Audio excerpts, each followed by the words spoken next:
È per noi un piacere essere qui con te oggi, una figura che diciamo è stata pionieristica in quello che è YouTube Italia e sicuramente con un grandissimo bagaglio culturale per quello che sono i videogiochi e il mondo videoludico come media e come industria. E quindi oggi siamo qui per farci una chiacchierata una- per sentire un tuo parere, una tua opinione su quella che è la situazione del settore ad oggi. Tu, chiaramente, Zeb89 e in arte Kenneth Caselli nella vita quotidiana, non hai bisogno di presentazioni, quelli che hanno bisogno di presentazioni, però siamo noi con Stratos, diciamo, per far sapere chi siamo e cosa facciamo. Noi siamo Stratos, un ecosistema che mette in contatto sviluppatori indipendenti, videogiocatori e investitori.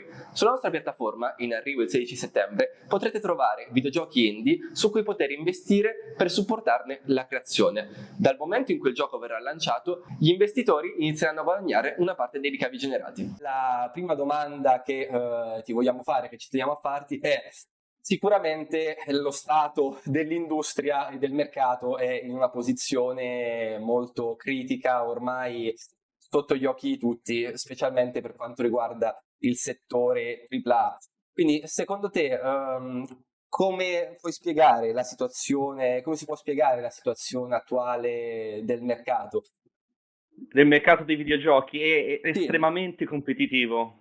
La valuta principale adesso è semplicemente l'attenzione delle persone, la soglia d'attenzione. Questo lo si vede anche nei social, nel mondo in cui funzionano i social oggi con TikTok e Instagram. Viviamo nel mondo dello scrolling, dove le persone sono appiccicate al telefono e tramite questi nuovi formati di intrattenimento brevi, come si chiamano short, la soglia di attenzione è in continuo abbassamento. Questo ha molto a che fare con l'industria, anche di videogiochi. Le persone, è difficilissimo catturare l'attenzione delle persone in generale con qualsiasi media odierno. Perciò è sempre più difficile trovare giochi, formule che possano funzionare per intrattenere le persone anche a medio termine. E quindi si torna a questo concetto che è diventato estremamente competitivo e tutti ci stanno provando, bene o male.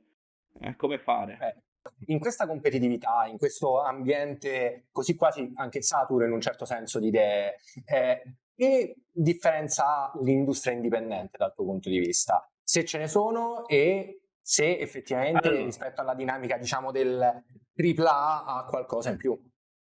sì, sì, la cosa in più è la volontà di sperimentare cose ancora non provate, questa cosa di rischiare, no? Mentre una grande azienda si studia bene un piano economico su come presentare e produrre un contenuto, basta pensare all'ennesimo Call of Duty, l'ennesimo FIFA, hanno già le loro formule appurate, sanno già più o meno quanto faranno il prossimo anno, ci sono tutti gli investitori, bene o male si sono già fatti uno schema. L'Indie invece ha quella possibilità in più di rischiare. Sperimentiamo questa nuova idea perché secondo noi potrebbe interessare, potrebbe esplodere. Basta pensare a giochi, per esempio, come Phasmophobia, che hanno scoperto un nuovo genere, no? Di andare a caccia fantasmi, giusto per nominarne uno. Ci sono stati anche altri casi, ma comunque l'indie si contraddistingue per questa voglia di buttarsi con un'idea magari non già visto prima, almeno si spera, e questo è il potenziale, perché di certo sul resto, come ad esempio la grafica, c'è poco da competere, bisogna puntare su ben altro, sull'idea di fondo, ecco. sì, diciamo che ci trovi pienamente d'accordo sul fatto che l'indie possa spaziare in ambiti che i AAA non possono permettersi assolutamente e che, diciamo, la competitività del mercato, specialmente dopo quello che è stato il periodo Covid, quindi dopo anche tutti gli investimenti che il mercato AAA ha visto, è andato un po' ad aggravare questa situazione di cui tu parli del dover pianificare molto prima e dover stare su strade ben definite che possono garantire il successo, che poi ci portano al problema di sequel su sequel su sequel. Secondo te invece, se dovessi identificare una problematica caratteristica del settore indie, quelli che sono i videogiochi indie, quale sarebbe? Una problematica, ci sono varie cose che possono risultare problematiche, come ad esempio la mancanza delle conoscenze tecniche per poter portare avanti un'idea. perché se uno ha una grande idea bisogna anche saperla portare avanti creando il gioco, perché se non funziona poi l'idea può essere tranquillamente assorbita da un'azienda competitor o addirittura, perché sono cose che sono già successe anche. Basta pensare a Demonologist, no? Che ha preso l'idea, l'ha fatto meglio. Bisogna essere pronti per queste sfide a livello tecnico, secondo me. E molti gruppi non sono pronti per questo, purtroppo.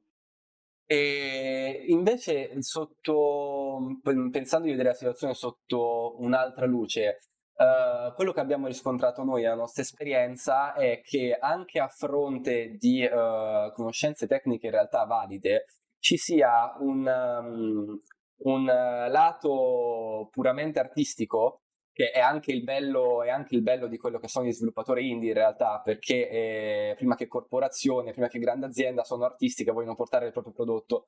Però a volte forse questo può creare situazioni problematiche dove si viene a pensare che la qualità del proprio prodotto possa bastare a riuscire a renderlo di successo sul mercato, magari andando a trascurare l'aspetto che è il marketing, che sono quelle strategie più classiche per proporlo al grande pubblico. Tu ti ritrovi in questa idea, secondo la tua esperienza, prima ancora che per la difficoltà tecnica che ci può essere nello sviluppo, ecco. Non so, i AAA hanno il loro modo di fare e l'indie è molto diverso, cioè bisogna capire che sono due pianeti separati, e il loro punto forte non ci sono tanti incroci. Ora i AAA sono formule già appurate che sanno che funzionano contro le idee innovative potenzialmente degli indie. La grafica, gli indie si devono arrangiare per una cosa molto più rudimentale e semplice, i AAA sono in costante competizione per sfruttare al massimo, e intendo veramente al massimo, tutte le nuove GPU. È tutto, è un universo separato, non più di quello che le persone riescono ad immaginare. Infatti è sbagliato sempre associare, ma come mai questo gioco non ha la stessa grafica di questo AAA con dietro milioni di dollari e persone che ci lavorano da 20 anni? È normale, non sarà mai così.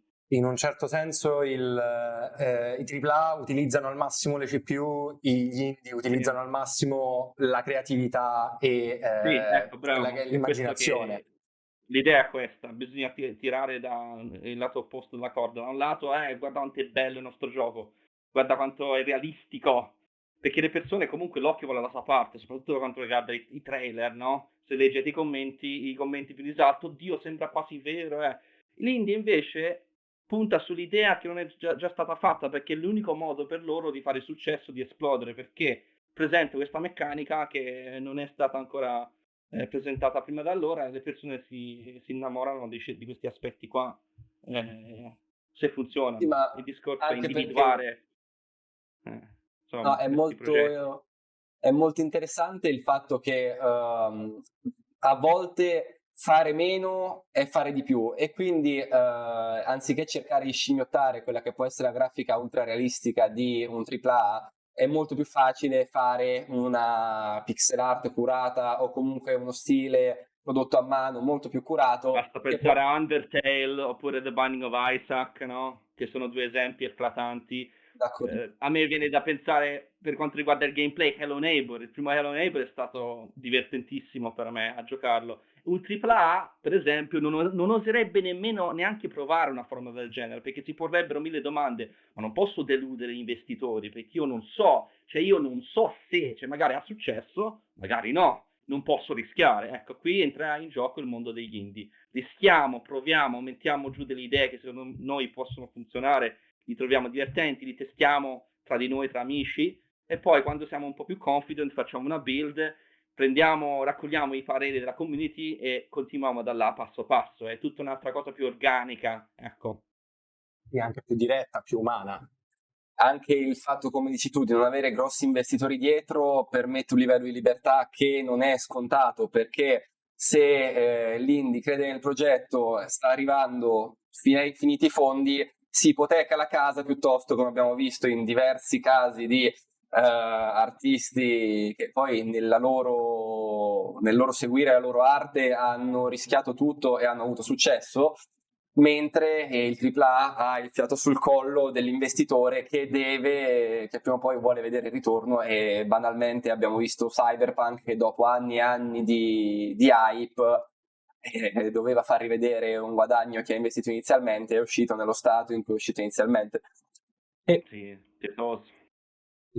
Perché secondo me sì, abbastanza pietoso, considerando che là i fondi non mancavano. Ecco l'importanza, come mi riferivo all'inizio, di avere quelle competenze tecniche. Non è per nulla scontato. No, e guarda, io mi permetto allora di farti una domanda a cui puoi essere brutalmente sincero nella risposta. Allora, intanto noi facciamo parte di Stratos e il nostro obiettivo è aiutare gli sviluppatori indipendenti, che sia nella parte, come dicevi tu, più tecnica, nella realizzazione del gioco, piuttosto che nella parte di marketing o in tutto quello che può essere l'aiuto che necessita uno studio di sviluppo nella produzione e poi nella vendita del gioco.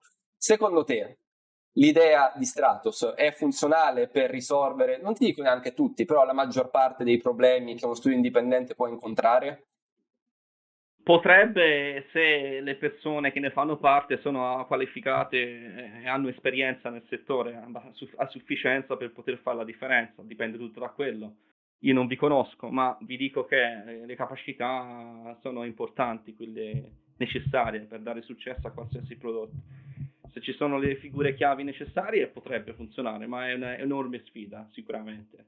In ogni caso, non è da poco, è difficile fare previsioni. E poi è un No, mercato comunque in costante evoluzione, ora, specialmente. noi diciamo che ecco, ci riteniamo in alcuni ambiti molto, molto formati, perché noi veniamo anche da una formazione accademica universitaria in ambito di videogiochi. Poi dove non arriviamo esternalizziamo a terze parti per quello che riguarda chiaramente un ambito di marketing, ad esempio, perché chiaramente anziché metterci in gioco noi inizialmente, ci affidiamo a chi il lavoro lo fa già da molti anni in maniera più solida per arrivare all'obiettivo. E invece, secondo te, l'idea di passare da una donazione classica nelle piattaforme, per esempio Kickstarter, dove l'utente arriva e ha fiducia perché gli piace il gioco, dona 10 euro, a una modalità di investimento dove l'utente effettivamente può diventare molto più partecipe, perché il suo investimento poi verrà ricompensato con una parte di quelle che saranno le revenue future del gioco, può stimolare più persone a finanziare i giochi, visto che è un periodo in cui il crowdfunding classico traballa. Potrebbe, se il marchio ha abbastanza credibilità. Kickstarter è una piattaforma che in realtà già da anni, insomma, le persone sono abituate a vederla, a averci a che fare e a interagirci. Ora, qualsiasi novità viene affrontata inizialmente sempre con un po' di scetticismo, a prescindere da tutto. Una volta affermatosi nel mercato, però, potrebbero esserci delle opportunità positive, dei riscontri positivi dalla parte del pubblico. Bisogna cominciare da qualche parte, però. Ma l'inizio è sempre una grande sfida. Può funzionare, sì, però insomma, avviare non è semplice. Come piattaforma nuova, no? Le persone... No, ce ne rendiamo conto, figurati, ma perché diciamo che stiamo affrontando una doppia sfida, chiaramente dalla parte del pubblico che poi magari passando dall'idea della donazione e quindi credo nel progetto ecco 20 euro all'idea dell'investimento, chiaramente è una decisione che diventa molto più riflessiva, molto più ponderata, ma sto investendo 20 euro, quando ritorneranno? Però noi crediamo che possa essere un'alternativa funzionante. Dall'altra, la grande sfida è che anche lo studio indie, che ad oggi è abituato a una situazione dei publisher molto complicata, dobbiamo farci conoscere prima come persone a livello umano che come grande azienda. Questo anche Jacopo Sì. è quello che è stato a più fiere di settore, e effettivamente se l'idea che passa è che siamo publisher, c'è una difficoltà comunicativa abbastanza importante. Non so se... Sì, assolutamente. Tra Bologna ma in realtà anche qua a Roma diverse delle persone che hanno approcciato Stratos, soprattutto gli sviluppatori, erano curiosi di sapere qual era la differenza con un publisher tradizionale e quindi andavano a confrontare le stesse dinamiche nello stesso modo, creando una serie di difficoltà non solo comunicative, perché poi noi non siamo direttamente publisher, noi supportiamo lo studio indie, ma spesso siamo affiancati da publisher, noi lavoreremo spesso con dei publisher. Quindi diciamo che la figura di Stratos anche è spesso poco chiara agli studi indie e sicuramente lo diventerà più chiara nei prossimi anni. Secondo me è importante stabilire innanzitutto, dopo aver esaminato un potenziale indie e dopo aver giudicato in maniera positiva l'idea che c'è dietro, va anche appurato il livello di, cioè se sanno effettivamente usare i tool per portare a termine il progetto. Cosa sanno fare a livello tecnico è molto importante, perché oggigiorno è molto facile purtroppo scaricare pacchetti prefabbricati sia per Unity che per Unreal, perché poi queste cose si condividono molto anche sui siti, e fare un semplice copia e incolla. È bene sempre appurarsi il livello insomma, di efficacia, di come lavorano queste persone, perché ho avuto a che fare con persone che dicevano tanto di poter fare mari e monti e poi alla fine del salmo sapevano fare ben poco se non abbozzare del codice in qua e in là e scaricare asset, e lo continuiamo a vedere in tanti indie questa cosa. nei lecciumi Steam che porto è tutto un asset, un riciclo di asset continuo, e bisogna Infatti, stare in guarda, guardia su questo. E per rendersi conto di queste dinamiche occorre dell'esperienza, occorre aver giocato a tanti titoli e aver visto tanti giochi, ecco, se no può essere complicato. allora, ti anticipo una domanda che in realtà avrei voluto farti più tardi. Chiaramente, con la rubrica giochi di merda e indie di merda, di cose discutibili ne hai viste. Però la domanda che ti faccio è, avendone visti così tanti, specialmente quando parliamo di indie di merda, questa, come dire, questa qualità bassa, infima a volte, secondo te non può essere anche ricercata in maniera attiva, per dirti, cavalcando l'onda di un trend come quello di Sharknado, che è un film che era talmente folle e nella sua bruttezza faceva il giro e ha creato un sacco di hype? C'è qualcuno a livello di indie che può cercare lo stesso fenomeno? Ma non si traduce in successo economico, al limite le persone si fanno una risata, però se vuoi creare un prodotto che vende e che fa utile non è la strada giusta. Cioè, certo, se inseriscono a volte meme nei giochi, ho visto inserire meme, tipo il brain rot italiano, porta un po' di visibilità, ma giusto per riderci sopra. Il successo è un'altra cosa, il successo è creare una formula che le persone, creare qualcosa dove le persone vogliono passare il proprio tempo, questa è una cosa chiave. E qua si entra anche un po' nel discorso single player o multiplayer. I giochi single player purtroppo hanno un inizio e una fine, e quando l'hai finiti passano di moda, inevitabilmente. Certo, puoi rilasciare un DLC, ma più di così, più in là di così non vai. Quindi per avere una cosa, un prodotto che ti porta introiti nel tempo, occorre sempre puntare sul multiplayer, su quel hub, sul flusso di entrate che possono essere derivate da skin, acquisti in game, loot box e queste cose qua.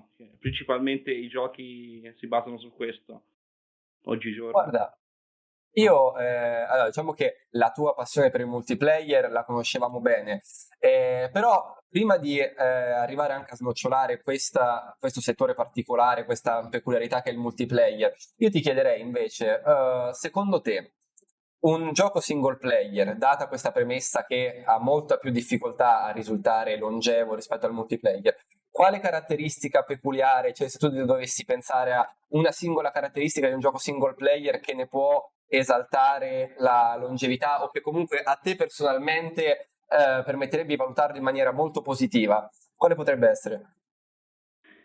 E io sono più uno per il gameplay, mi viene da pensare che ne so, un Max Payne, l'idea del bullet time, cioè deve avere una caratteristica che contraddistingue il gioco in qualche modo, che lo rende divertente da giocare, al di là della possibile storia e trama, che comunque ha sempre la sua importanza. Però se pensi a un single player, cosa si fa in questo gioco? Quello che si fa è intrattenente, ti tiene incollato allo schermo a livello di tecnico proprio, cioè devi saltare, correre, guidare qualcosa, cioè molti giochi si basano su robe anche abbastanza semplici, rudimentali. Bisogna usare un po' di più, secondo me. Bisogna cercare di rendere i giochi più interattivi possibile, sicuramente. Ma come ho detto, anche il single player più bello del mondo ha un inizio e una fine, quindi devi sempre, ci deve essere un rapporto investimento-resa, studiarsela bene. Quante persone possono effettivamente essere interessate a questo prodotto e per quanto tempo? Sono tutte domande che vanno fatte. Però sicuramente il gameplay per me è sempre al primo posto, anche se sono un po' di parte, forse. Chiaramente senza gameplay, come dicevi prima, la bella grafica Eh. se ne va a non produrre grandi risultati, ecco. Detta in maniera Sì, molto sì. carina. Lascia il tempo che trova. Sì, lascia il tempo che Ma trova. pensiamo ai grandi classici come Crash o Spyro, dove hanno introdotto questi minigiochi, no? Per esempio Spyro 3 è stato un passo avanti rispetto al primo e al secondo, proprio perché c'erano tante altre cose nel gioco da fare, guidare sottomarini o volare in un certo modo, tutti questi altri personaggi giocabili. Più c'è, meglio è, ovviamente. Secondo me, bisogna Effettivamente cercare... è una cosa che si ritrova anche oggi nei giochi, in qualunque gioco in realtà, qualunque gioco single player, oltre alla storia e alle tue migliaia di quest secondarie e tutte le attività del mondo, che siano giochi di carte, che sia pescare, che sia qualsiasi cosa, per cercare, no, di allungare. E diciamo che gli indie, secondo me, potrebbero avere questa freccia al loro arco, che per quanto tipicamente single player, perché poi nel multiplayer andiamo ad affrontare tutta un'altra bestia a livello di implementazione tecnica, l'indie però può anche permettersi un prezzo molto inferiore rispetto a quello che è lo standard del gioco AAA, quindi forse l'acquisto è anche più giustificato per il gioco single player, che si inizia, finisce, però per quelle poche ore che puoi giocare Journey, dicendo diciamo quello che può rappresentare meglio la tipologia, sono giustificate, no? A fronte Assolutamente. E secondo me in questo senso quello che fa scuola, o almeno che sta facendo scuola anche rispetto a quello che dicevi tu, è Toby Fox ora con Deltarune appena uscito praticamente, che rappresenta secondo me molto identificativo del perché è uno dei videogiochi indie ritenuto più divertenti almeno dalla community negli ultimi anni, proprio perché secondo me ritrova tanti spicchi di gameplay diversi, tante attività diverse, proprio come dicevi tu con i vecchi Clash, Spyro, dove effettivamente avevi una varietà di gameplay che non era solo il ti aggiungo delle abilità in più, ma era concettuale, era stato pensata un'esperienza diversa. Deve essere stimolante, deve indurre il giocatore a voler vedere di più sempre, come una sorta di catena. Cioè non è che adesso è una cosa che sfocia nell'eccessivamente ripetitivo o comunque non divertente. Sembra banale da dire, ma in realtà quello di cui hai parlato ha senso, insomma. Non deve essere molto stimolante la cosa, perché ripeto, sappiamo tutti qual è il tasso di attenzione medio delle persone oggigiorno. È una bella sfida, insomma, e questo si ripercuote anche su altre forme di intrattenimento, anche YouTube. È in costante evoluzione la cosa, o involuzione, a seconda di come lo si guarda. YouTube anche ormai sembra molto orientato verso i contenuti short di 60 secondi e promuovendo molto più quelli che non i video lunghi. E su questo ritorniamo a quello che dicevi all'inizio, perché è tutta questione di span dell'attenzione. La gente non riesce a guardare qualcosa, a rimanere attivo per più di 10, 20, 50 Sì, secondi se non è iperstimolata. Per esempio, un Death Stranding, alcune persone lo adorano per la storia che racconta, perché per quello che è, altri lo odiano perché dicono, no, ma è noioso perché l'unica cosa che fai è camminare in giro con un pacco sulla schiena. È una cosa che comunque divide, le persone sono abituate oggi all'insta gratificazione in tanti casi. E tu in quale delle due fazioni sei, per curiosità? Io mi trovo completamente colpevole di essere appassionato di giochi veloci, arcade. Ecco perché mi sono messo a giocare molto a Dead by Daylight, perché è un gioco comunque immediato dove ti tuffi nell'azione, la partita dura 10-12 minuti e se ne vuoi ne fai un'altra. È un continuo, insomma, giocare. Sono sempre stato un giocatore di questo tipo. E infatti, molto sull'arcade. volendo parlare di quelli che sono poi i tuoi gusti, i preferiti in assoluto, diciamo, correggimi se sbaglio, direi multiplayer arena, perché hai una storia che, diciamo, poggia le sue fondamenta anche in qualche senso su quel tipo di gioco. E secondo te, io poi ho fatto anche qualche compitino a casa, mi sono anche visto la tua intervista con Dario Moccia, che devo dire è stata estremamente interessante, anche perché c'erano poi molti punti che abbiamo ritrovato in comune con quello che stiamo dicendo, quello che abbiamo detto oggi, dei problemi dell'industria. E tu dicevi che immaginavi un ritorno dei giochi arena nell'arco di questi anni che stiamo vedendo, che dovranno arrivare. Secondo te, però, prima di tutto, se ancora sei di questa opinione, e in secondo luogo, secondo te, perché per tanti anni invece sono scomparsi? Beh, potrebbe accadere se si ha il coraggio di provare. Secondo me si sta creando un piccolo buco nel mercato di persone che sentono la necessità di fare un passo indietro e tornare un attimino a rivisitare quella tipologia di giochi ad alto skill level, velocissimi, dove devi gestire tanti pick-up, tante armi, dove devi conoscere le mappe. C'è questa esigenza crescente di tornare un po' indietro nel tempo. Sarà ancora un po' di nicchia, ma meno di quello che si pensa. Secondo me un gioco arena creato oggi con il giusto design, attenzione, perché non è per nulla facile questo aspetto, anzi è cruciale, perché se fai un'arena male e fallisce è normale, perché va fatto bene. Secondo me potrebbe avere grande successo con l'idea che per esempio avrei in mente. Io sono di quest'idea. Secondo me c'è la possibilità. Col team giusto, è chiaro. Sì, chiaramente, come dici Perché tu, il rischio è che un gioco del genere, tentare di portare il genere in auge con un gioco che fallisce, non rischia che affossarlo nuovamente. Però, secondo te, qual è stato il punto che li ha portati un po' a scomparire? Perché comunque, Perché l'alto skill level è qualcosa di difficilmente approcciabile uno che inizia a giocare a quel tipo di gioco. C'erano poche persone che dominavano i server perché erano più esperti e altre persone si sentivano un po' scoraggiate perché non erano disposte a sacrificare ore solo per arrivare a quei livelli. Ma vale anche per i giochi strategici in tempo reale come StarCraft. Sono giochi un po' per i cosiddetti hardcore gamer, che sono quella tipologia di giocatori che si dedicano in maniera ardente a un certo gioco per diventare bravi e sono dunque un pochino, non dico esclusivi, ma ti devi impegnare per poterti divertire. Ecco. Oggi invece viviamo in un mondo dove i giochi diventano più accessibili e per diventare di conseguenza più commerciali. Quindi diluire per esempio il senso di colpa quando si perde, creando giochi di squadre dove puoi dare la colpa al compagno di squadra, e psicologicamente è così purtroppo. E non solo, anche adottando sistemi che a me non piacciono come l'MMR per costringere un giocatore a vincere più o meno il 50% delle volte. Questo purtroppo lo si è visto fare con tanti giochi AAA, senza fare nomi, però in tanti giochi di squadra esistono sistemi dietro alle quinte, e questo è bene che le persone lo sappiano, che cercano di bilanciare, a prescindere dalla skill del giocatore, un livello di sconfitta e di vittoria di più o meno il 50 e 50, come creando squadre composte da persone, prendendo statistica delle varie partite e unendo i giocatori in base a certi fattori di skill, di vittoria e perdita per far vincere e perdere. Il risultato è un gioco che risulta quasi forzato e dunque una persona che è realmente skillata si sente un po' scoraggiata perché dice giustamente a un certo punto ma la mia abilità non viene premiata perché tanto vinco sempre a 50-50.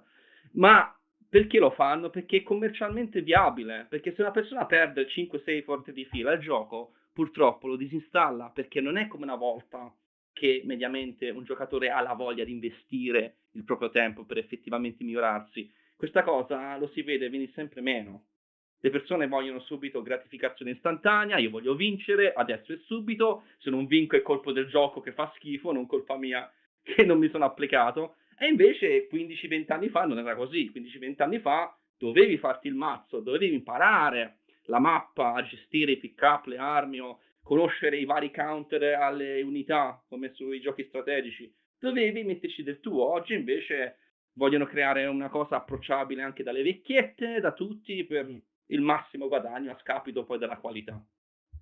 Le persone... Guarda, è molto interessante, sicuramente, vabbè, parlando di MMR, League of Legends penso che sia... Infatti là E volevo forse no, andare a parare. lascio la parola a Jacopo perché è un gran cultore della materia, quindi sicuramente può Assolutamente. dirne più di me. E in realtà quello che mi è venuto in mente, che volevo chiedere se secondo te poteva essere, anche per quanto magari diciamo una supposizione credibile, e se Unreal Tournament ad oggi avesse superato quelli che sono stati dei momenti molto difficili negli anni e l'hanno portato poi a estinguersi sostanzialmente, sarebbe diventato una alternativa a League of Legends, ma in un genere completamente diverso. E rispetto a quello che rispetto a quello che mi dici tu, mi sembra che capisco perché non è un'opinione troppo impopolare. No, assolutamente. Secondo me aveva tutte le caratteristiche per diventare un grande gioco a livello anche nazionale, come fanno tanti eventi, per esempio in Corea del Sud, poteva diventare una cosa iconica. Purtroppo non è andata così perché non ci hanno creduto abbastanza. Invece ora siamo in questa situazione. L'MMR comunque è terribile, basta pensare ai tempi che giocavo a Heroes of the Storm, che è sempre un MOBA. Io giocavo, ero a livello platino, e per evitare questo problema di essere messi con compagni scarsi, abbiamo fatto team con degli account nuovi, più o meno. Eravamo tutti silver così. Sapevamo giocare. Dopo aver vinto 3 partite di fila, ci ha messi contro un team full Grandmaster per costringerci a perdere perché avevamo vinto troppe volte di fila. Questa è proprio l'icona della situazione attuale che c'è e vale per tanti altri giochi. Alcune persone neanche lo sanno. Basta pensare a Marvel Rivals, per esempio, altri giochi. A me mancano i giochi dove potevi contare semplicemente su te stesso, non di squadra, con un high skill level. Mi mancano tanto. Ci avete fatto caso che molti giochi che escono sono sempre a squadre e sono sempre a classi? Fateci caso. Secondo te come mai questa tendenza? È una questione di fidelizzazione, quindi marketing puro, oppure ci sono altri fattori? È marketing perché, come ho detto prima, è un discorso, e sembra un po' cringe, però secondo me è così, psicologico. Se io perdo devo poter dare la colpa a qualcuno, è sempre così. Le classi perché devo avere questa diversificazione. Non c'è mai il mettere tutto su un piano equo. Perché mi piacciono in arena? Perché tutti i giocatori, non ci sono classi, tutti hanno lo stesso numero di HP, tutti possono raccogliere le stesse armi, puoi anche avere tutte le armi insieme e gestirle. Non è che, no, io posso usare solo il mitra e il lanciarazzi, mentre quest'altra classe può usare solo lo sniper e il fucile. No, puoi fare tutto, tutti sono alla pari, se perdi perché hai fatto cacare. Non c'è l'attenuante, e questa cosa fa rosicare, crea quell'atmosfera, no, di ultra competitività dove insomma non è commercialmente la miglior cosa da fare, ecco. Quindi ora è tutto al contrario: le classi, le squadre, l'MMR 50-50, matchmaking terribile, e se ne va a quel paese la reale skill vera e propria. Prima di aver cliccato il bottone per il matchmaking già hanno deciso se la partita sarà vinta o persa. Più o meno sì, lo so che detto così sembra quasi una rosicata, ma purtroppo non è lontano dalla realtà. Penso che tutti i giocatori, sicuramente di League of Legends, ma in generale dei MOBA, sanno di che cosa stiamo parlando. Esatto, è un'esperienza quasi indirizzata, tra virgolette forzata. Poi certo, ci sono giocatori, per carità, più o meno bravi, ci sono giocatori di LoL eccezionali che sicuramente hanno un sacco di talento, però l'esperienza che ti vogliono far avere è quella lì, comunque, di indirizzare verso un certo risultato, perché per massimizzare. Loro hanno già i grafici davanti, quanti giocatori al mese, c'è tutto un gioco di soldi che per carità i soldi piacciono a tutti, ma quando viene a meno la qualità, poi qualcuno comincia giustamente a lamentarsi dei giochi di oggi, del videogiocare odierno. Però stiamo un po' sfociando nel multiplayer adesso. Ora voi siete più concentrati sui progetti indie, no? Dico bene, di scoprire le potenziali gemme, no? Le potenziali buone idee che possono capitarvi davanti, ecco. Sì, assolutamente. E infatti, visto che proprio tu ora torni sull'indie e hai avuto anche esperienze da sviluppatore tu nel corso degli anni, diciamo, a fronte delle 1000 sfide che può affrontare uno studio indipendente, perché diamo per assodato che le conoscenze tecniche ci sono, però la motivazione del team, i 1000 intoppi che ci possono essere durante uno sviluppo, qual è il consiglio che daresti tu a uno sviluppatore che oggi cerca di portare un prodotto valido sul mercato? Dipende dai presupposti, guarda, è difficile, però bisogna secondo me avere innanzitutto un'idea chiara in testa o preferibilmente su carta di quello che si vuole andare a realizzare. Voglio fare un gioco così, con queste caratteristiche, essere un po' più, avere un progetto ben definito prima di cominciare, per rendersi conto di quanti in là quante risorse ti servono, quanti game mode vuoi realizzare, quanto deve durare, quanti elementi deve avere il mio gioco, farsi uno schema di questo. È molto importante la fase preparativa, secondo me, essenziale. Ti direi, se prima anche parlavamo del successo, della risonanza che possono avere i giochi, io direi chi meglio di te per parlare di community, di effettivamente risonanza nel web e quindi di nuovo, anzitutto ti direi, come ti chiederei un po' la storia di, secondo te, come sei riuscito passo dopo passo a costruire la community che ti segue adesso?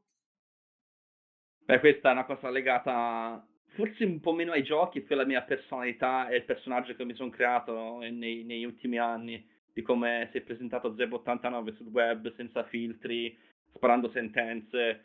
Secondo me è stata quella la cosa veramente che ha mosso la reazione delle persone. Il gioco alla fine sì, c'è sempre stato, ma è stato più di contorno. È stato più il personaggio di Zeb che altro, e questo penso che molti concorderanno con me nel dire questo. Opinioni Però, dette in maniera diretta, ma senza i io filtri che ormai sì, diventano sempre più comuni.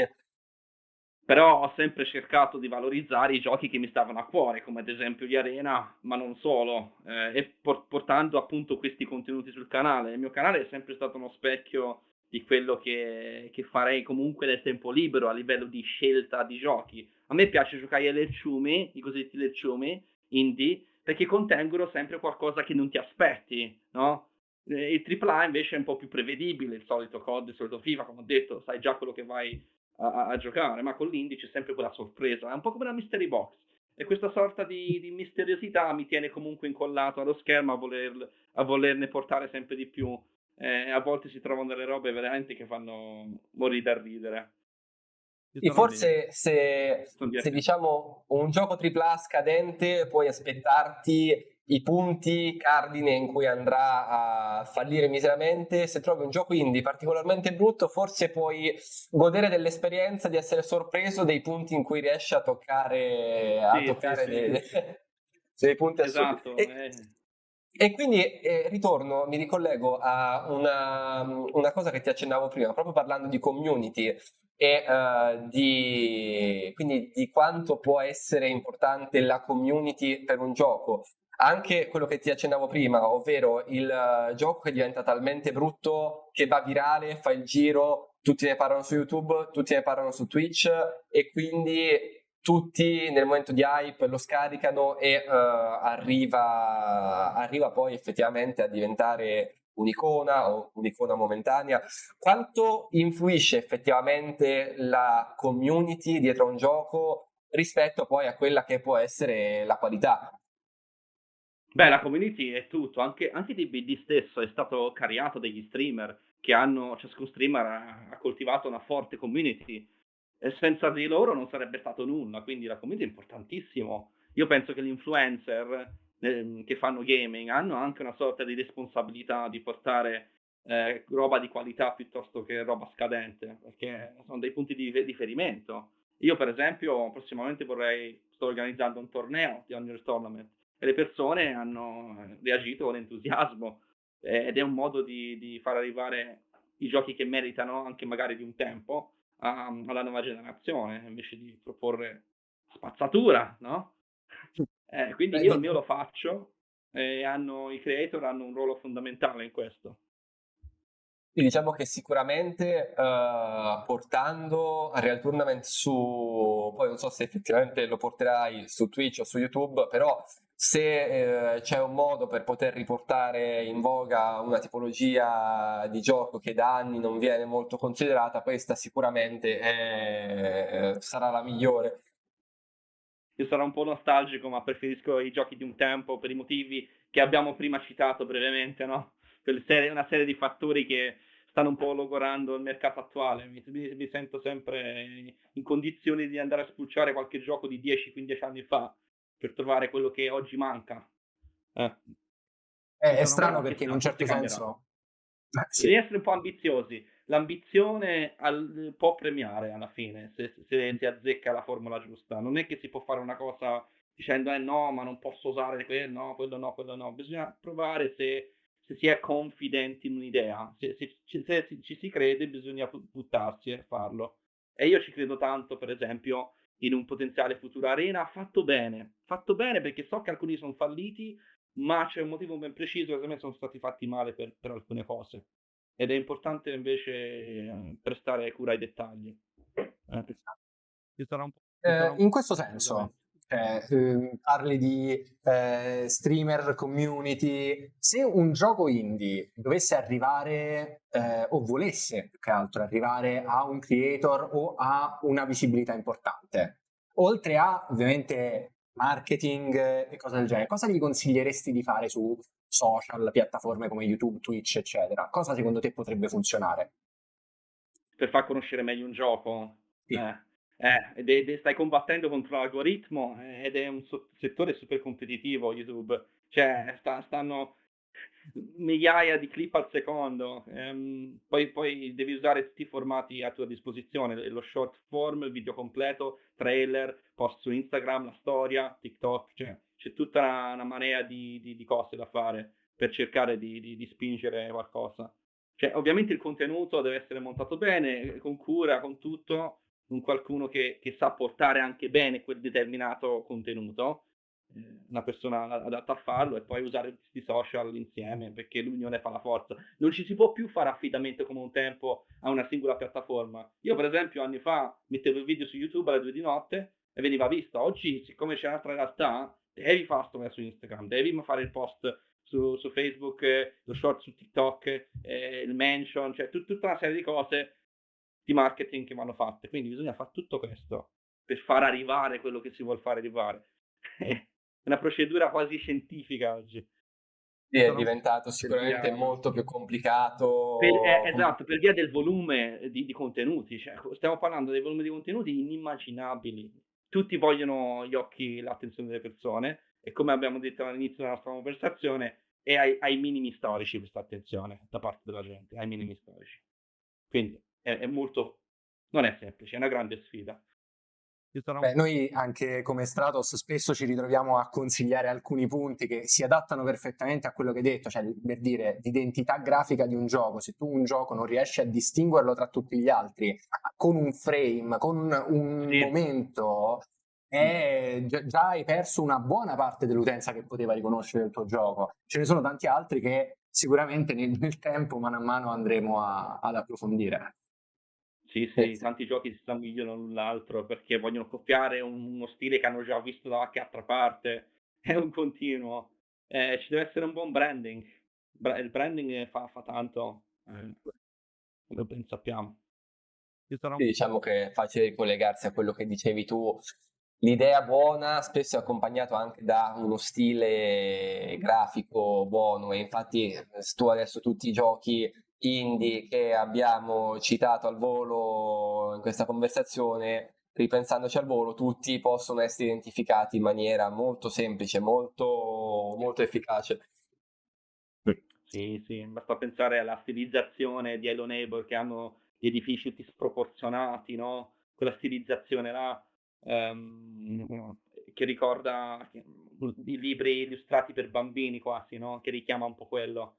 Cioè, lo vedi, se tu vedi un frame di Hello Neighbor lo riconosci al volo. Stessa cosa all'inizio, non ora, ma all'inizio con DBD, loro fecero un effetto acquerello alle texture che era subito identificabile e sapevi subito che era Dead by Daylight. Poi dopo l'hanno cambiato, ma a me piaceva di più come era prima, perché era più caratteristico, era più artistico, era più unico. E per gli indie è importante questo, è importantissimo, perché non è che puoi puntare invece sul realismo, tranne in rari casi dove hai un team un po' più robusto, che allora magari ci potrebbe anche stare. Però Sì, sicuramente, sicuramente. Poi sarebbe anche interessante, come dici tu, capire da cosa derivano questi cambi di grafica, se sono dovuti puramente da una questione di efficienza a livello di performance del gioco, o se magari lo stile più particolare in quel caso non è riuscito a essere efficace per il grande pubblico. Perché lì dicono, "Oh, senti, c'è questo standard di mercato, dobbiamo rispettarlo perché siamo nel 2025, dobbiamo avere, ora siamo un AAA, dobbiamo dare l'impressione che sappiamo fare qualcosa, ecco, volevamo fare De- brutta figura, Detta in maniera non brutta, so. omologhiamoci, direi. Sì, sì, Omologhiamoci, che è il esatto, ci grande devono problema. omologare perché hanno superato quella fase iniziale dell'essere un'entità più indie, ecco, sono entrati, ora fanno 350 milioni all'anno e passa di introiti, quindi si sono un attimino regolati. Dobbiamo avere la grafica Allora, più realistica, hanno cambiato tutte le animazioni, insomma, ci sarà un po'. Però c'è un solo gioco in realtà che di questa cosa fa eccezione. Diciamo, ho fatto qualche ricerca l'altro giorno perché abbiamo fatto un video al riguardo e l'unico gioco che in realtà esce dalla parentesi dell'identità grafica estremamente definita, ma continua a fare i milioni, se non i milioni più di tutti gli altri, è GTA 6. E io volevo una piccolissima parentesi, visto che noi abbiamo trattato anche l'argomento sul canale, da parte tua su Hype e GTA 6. Che cosa ti immagini? Non lo so, cioè è difficile di... Quello che mi immagino nel breve termine è un gioco che girerà a 30 fps su console, ma questo è un altro discorso. Quello un po' dispiace perché mi sarebbe piaciuto vederlo a pieno potenziale fin da subito. Però senz'altro sarà un gioco che romperà delle barriere che prima si pensavano impenetrabili a livello di, che ne so, livello di esplorazione. Si dice che ci saranno oltre 700 edifici esplorabili in tutta la mappa, si dice che la mappa sia 3 volte più grande di quella di GTA 5. Insomma, qua andremo a vedere un gioco che supererà quei confini che fino ad ora ci sono stati per quanto riguarda il gaming in generale. Sorprenderà le persone perché non si aspetteranno magari fin dove è arrivata la tecnologia. Rockstar è uno studio, con una compagnia unica che stravolgerà il mercato intero. GTA 6 verrà dunque preso come un futuro punto di riferimento per tutti gli altri developer. Ok, dobbiamo fare come loro, dobbiamo prendere spunto da loro. Sono un punto di riferimento, ecco. Quindi quando uscirà questo GTA 6 e, sarà di- il nuovo standard, stabilirà il nuovo standard, ecco, e nell'industria, diciamo sicuramente. che allora, di questo non dubitiamo, però in realtà proprio su questo punto poi noi facciamo anche delle riflessioni un po' più critiche, forse anche ciniche, però allora nessuno penso che si immagini di dire che GTA uscirà e sarà un brutto gioco, chiaramente. Anche perché anche GTA 5 aveva un budget che per l'epoca era fuori di capoccia, ma sono rientrati nelle prime 24 ore di vendite, quindi non so se, non penso che il problema sarà che non riusciamo ad andare in break even e a superarlo abbondantemente. Quello che però ci interessa molto, e qui dici pure cosa ne pensi, è non potremmo rischiare anche qui un effetto cyberpunk, se vogliamo, 10 anni e più di hype e poi che l'aspettativa del pubblico in qualche modo Non sia... credo. No, perché qua abbiamo a che fare con i migliori al mondo nel settore. Cyberpunk, non sappiamo bene chi ci ha lavorato nello specifico, al lato programmazione, al lato... Non si può sapere dove... Nel caso di Rockstar e Rockstar North, puoi metterci una mano sul fuoco che uscirà come deve uscire. No, no, su questo non ho dubbio. E io non sono sempre ottimista, però in questo caso vi posso assicurare che uscirà come deve uscire e sorprenderà tutti. È raro che dica una cosa del genere, ma lo penso. Su GTA 6 puoi andare a occhi chiusi. L'unica cosa è che magari investiranno tante risorse sull'online e non quanto vorremmo sul single player. Non penso che il single player durerà quanto Red Dead Redemption, anzi secondo me durerà meno della metà e sarà per carità fatto bene, ma la maggior parte dei loro sforzi, e questa cosa adesso non la mostrano, ma ben presto la mostreranno, verrà concentrata tutta su GTA Online, sugli introiti che avranno dal lato roleplay, che è enorme, la community roleplay di GTA è gigantesca, Le persone spesso non pensano a questo, pensano solo a quello che fanno vedere nei trailer, ma quello non è niente in confronto a quello che accadrà dopo nel mondo dei server roleplay o dell'online. L'online sarà 10-20 volte più gigante. Anche Quello perché sarà dopo il 10... vero. La vera cosa Tra interessante, l'altro, secondo me, sarà quella.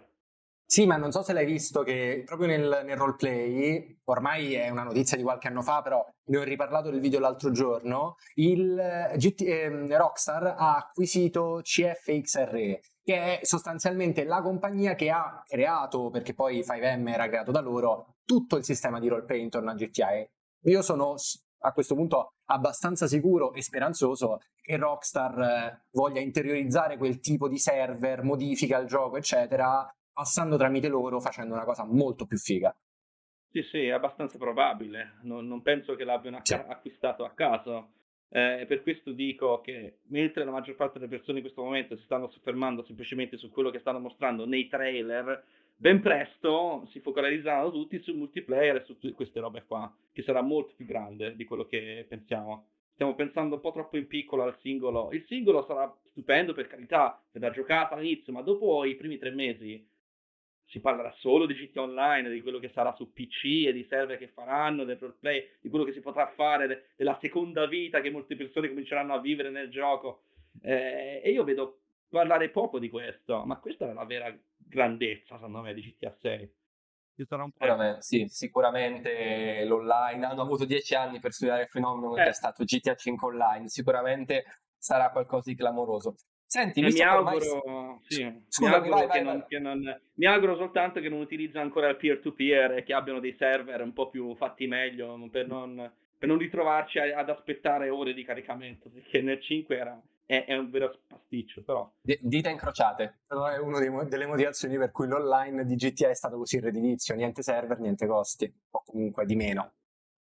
Allora, io, visto che ci avviciniamo alla chiusura, ti faccio l'ultima domanda, e anche qui forse un po' mirata, però diciamo, non è un segreto, che tu spesso tratti le difficoltà lavorative che ci sono qui in Italia, ok? E quello che mi interessa molto è la tua opinione su quello che è il settore del videogioco in Italia, dove effettivamente c'è ancora difficoltà delle grandi industrie ad affermarsi, ma dell'industria stessa, neanche tanto delle grandi aziende, quanto proprio a concepire l'industria come un indotto di lavoro e di soldi potente tanto quanto è. Secondo te perché ancora nel 2025 c'è questa difficoltà a riconoscere l'industria del videogioco come redditizia da noi? Perché l'Italia è molto indietro in questo settore in particolare, perché è un paese composto principalmente di vecchi che la pensano alla vecchia maniera, non sono, culturalmente il videogioco non è integrato come per esempio in Corea del Sud, per fare un esempio banale. Siamo l'opposto, siamo il paese dove meno si è integrata questo concetto, purtroppo. Siamo tra gli ultimi, credo, quindi questo è il motivo. Poi non aiuta i problemi economici in cui attualmente versa l'Italia, non aiutano a spronare un miglioramento sotto questo punto di vista, perché oggigiorno è impossibile lavorare seriamente in Italia. Le persone che lavorano sono costrette a emigrare, andare in Svizzera o nel Principato di Monaco, a Dubai, per non essere legalmente derubati, e anche quello di certo non aiuta. Quindi è difficile sviluppare qualsiasi cosa in Italia, Sì, soprattutto per un libero professionista. Non conviene, oserei dire è impossibile. tu Quindi parli finché non cambia il governo, la situazione rimarrà così. Ecco perché non vivo in Italia. tu giustamente dici Corea del Sud nel 2000, da noi Italia arrivava internet, loro TV via cavo, StarCraft veniva Sì. trasmesso in diretta. Quindi il Sì, motivo sì, è sì. economico, culturale e economico. Poi la maggior parte dei giovani purtroppo se ne va dall'Italia perché si rende conto che viene o sottopagata o non ci sono le opportunità che si aspettava di trovare una volta che si laurea. Giustamente a pochi piace essere sfruttati per uno stipendio misero. E Quindi, questo non aiuta a superare questo ostacolo culturale di provare, come dicono, no, tanto vale farlo altrove. Ed è un peccato. È un peccato.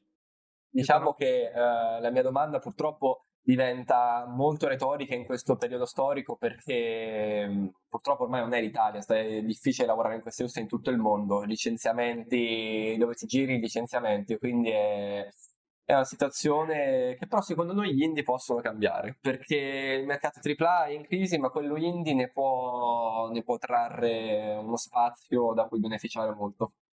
Diciamo che per ogni studio AAA che perde sviluppatori nasce un nuovo studio indie con delle persone molto competenti.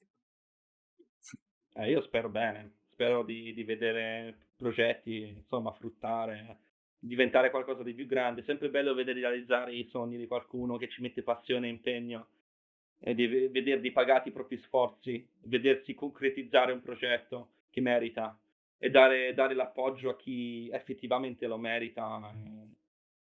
Si spera sempre bene. E noi siamo qui anche per questo, per aiutare chi effettivamente sta portando innovazioni e idee nuove. Bene, io direi abbiamo discusso veramente di qualunque aspetto dell'industria, dal AAA all'indie, al multiplayer e al single player. Noi ti ringraziamo tantissimo per questa opportunità, è stato veramente interessante sentire le tue idee, le tue opinioni in merito e ci salutiamo. Grazie a voi, Grazie un mille. saluto. Ciao. Gratos. Ciao Zeb. Ciao. Ciao.